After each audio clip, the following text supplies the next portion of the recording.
వేములవాడ రాజన్న ఆలయ అభివృద్ధికి 100 కోట్లు ఇస్తానన్న వాగ్దానాన్ని గత ముఖ్యమంత్రి కేసీఆర్ విస్మరించారని మంత్రి సీతక్క ఆరోపించారు.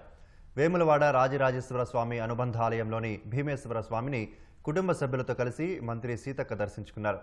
ఆలయ ఈవో అర్చకులు మంత్రికి స్వాగతం పలికారు. రాజన్నకు కోడెమొక్కులు చెల్లించిన మంత్రి సీతక్క స్వామివారిని దర్శించుకుని ప్రత్యేక పూజలు నిర్వహించారు. అనంతరం బద్దిపోచమ్మ అమ్మవారిని దర్శించుకున్నారు. భక్తుల సౌకర్యాలు దృష్టిలో ఉంచుకొని సీఎం రేవంత్ రెడ్డి రాజన్న ఆలయ అభివృద్ధికి శ్రీకారం చుట్టారని తెలిపారు.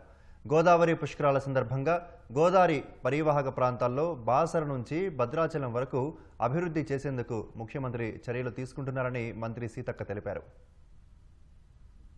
మనం గుడుల నిర్మాణం చేసుకుందాం, సౌకర్యాలు కల్పిద్దాం, అన్నీ చేద్దాం. కానీ పూజించే విధానము, పిలుచుకునే తీరు, ఆ విశ్వాసాలు అవన్నీ మాత్రం భద్రంగా కాపాడుకొని భవిష్యత్ తరాలకు ఇవ్వాలి. గతంలో గత ముఖ్యమంత్రి గారు కూడా ఇక్కడే వారి పెళ్ళయిందని చెప్పినారు. కానీ ఏటా 100 కోట్లు కేటాయిస్తామన్నారు. కానీ ఎందుకో వాళ్ళు విస్మరించారు సాక్షాత్తు వేములవాడ రాజన్నను కానీ అక్కడ కానీ.